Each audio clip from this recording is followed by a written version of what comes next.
Yo, what's up, YouTube? It's your boy AYT, the hunGRYninJAZ. Back with you with a deck profile update, my Evilswarm, and Yugioh Day update. Your boy, the locals had our biggest tournament since we've ever been going there. 36 people, which I know some people gonna say that's small, some people gonna say that's large, but you live in a small city, that's fucking large. So, your boy finished second. We had 6 rounds of Swiss with a top 8. It was a great day, great tournament. Yeah, so I did well. I finished 4-1 in Swiss. 5-1 in Swiss. First I faced, Constella's. Pretty decent matchup. Won that one, 2-1. The 1-1-1. So, next round faced Battling Boxers 2-0, my friend Tori. He showed up to shop. We hadn't played in like 9 years, so go figure. So 2-0 him. Then faced Spellbooks, Joseph and Spellbooks. Won that 2-0. Game 2 was especially funny because DNA surgery like totally bitch slapped the deck, so next round, round 4, I faced Fire Fist Axis, 3 Axis. You know who was running it. Landon. I misplayed by allowing him to summon more monsters than a summon limit allowed, and that it's easy to say it pissed me off. So then I faced Dark World after that, and no offense to the dude I was playing, he's pretty good. So I just sat down quietly and quietly just put the beating on him. I 2-0'd him. It was just a straight beating. It wasn't even close. I didn't even give him a chance to pretty much counterattack. It was just bitch slap. Round 6 faced Spellbooks again. Brandon knows who he is. Won that. Had to deck him out game 3, which was amazing, by the way. Because I was pecking him Rescue Rabbit, Phoenix Chain Rescue Rabbit. His last monster was Kaiko. I saw him Judgment, and his last card was D Fisher. It was funny. Next after that, we go to the Palace, and me and Brandon got to play again in the top 8. Ain't that some mess?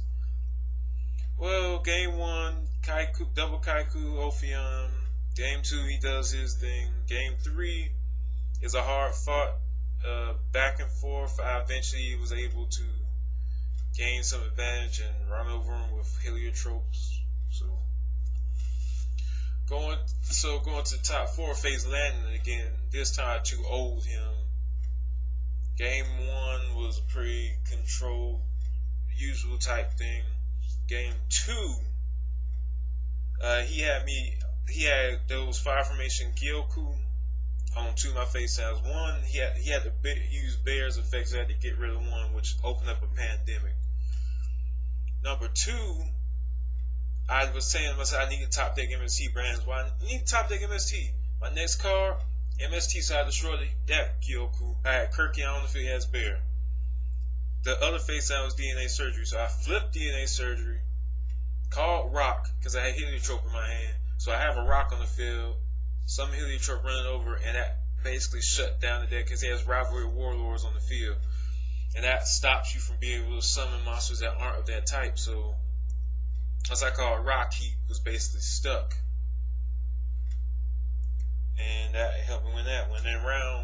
Then the finals, faced Homeboy Trail, his Spellbooks. It's a good match set for game 3. Good games in a good match. Game 3 is the worst game in the whole damn day.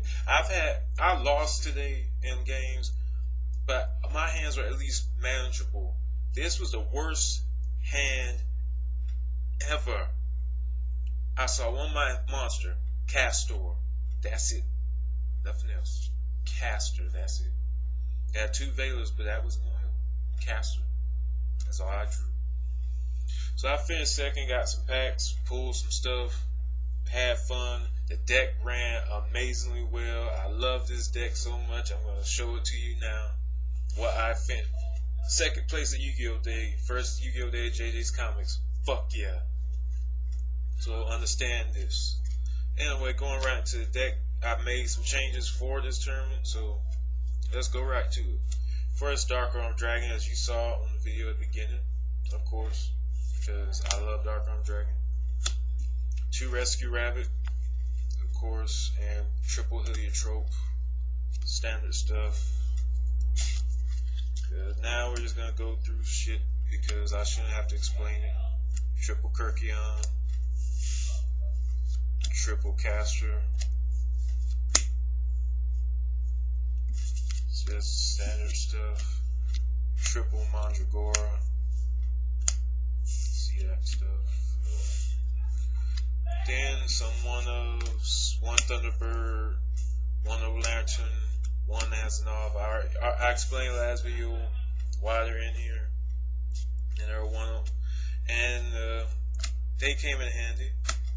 I basically won a game with just Old Lantern. I mean, literally, that was my only monster, and I won the game with Old Lantern.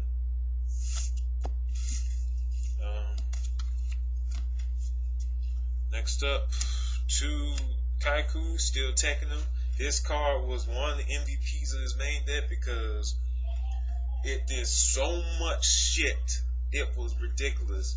I mean, it helped me stay in tune and keep the people from doing their shit. In a spellbook matchup, it would stop Fate from being activated game 1, so I'd be straight with that. And it works very, very well and does a lot against the matchups. And what can I say? Alright, next, Triple Veiler. No explanation needed. Alright, now we got spells of 1-ofs. I took out Darkhold because I needed space for 2 cards. And took out Darkhold and an Eradicator. I side decked one Eradicator. Of course, 2 Lance still. If I get a third, I'm up 3 because Lance put in a lot of work. Double Pandemic works fine. Traps, 2 Eradicator. I sided 1, so, and I faced Spellbook 3 times. I saw Eradicator once, and that was that game I decked out Brandon, and that was the only time I saw it. So against Spellbooks at least. Next, Double Compulse, Double Save Zone.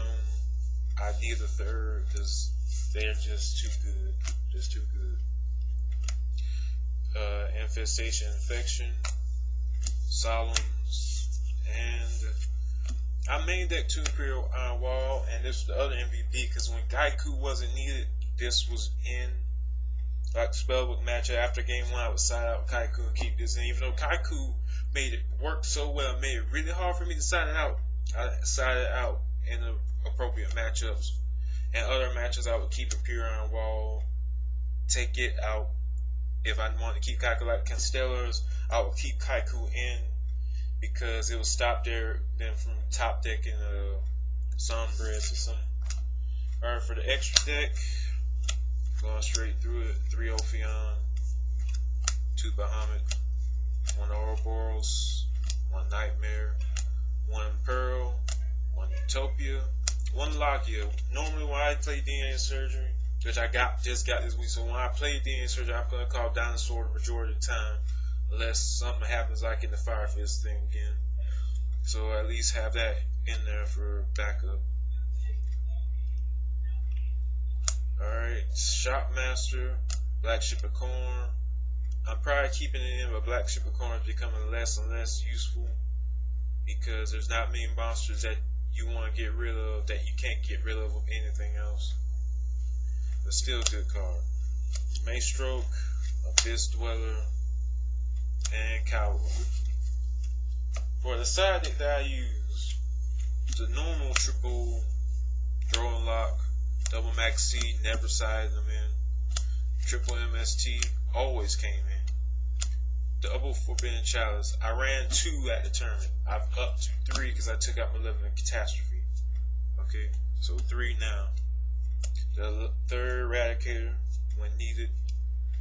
Then I was only running 2 because I couldn't get the third one at the tournament. So I had 2 Malevolent Catastrophe in, place of a hunGRYninJAZ and of a DNA surgery, but now I have 3 DNA surgery in the side deck.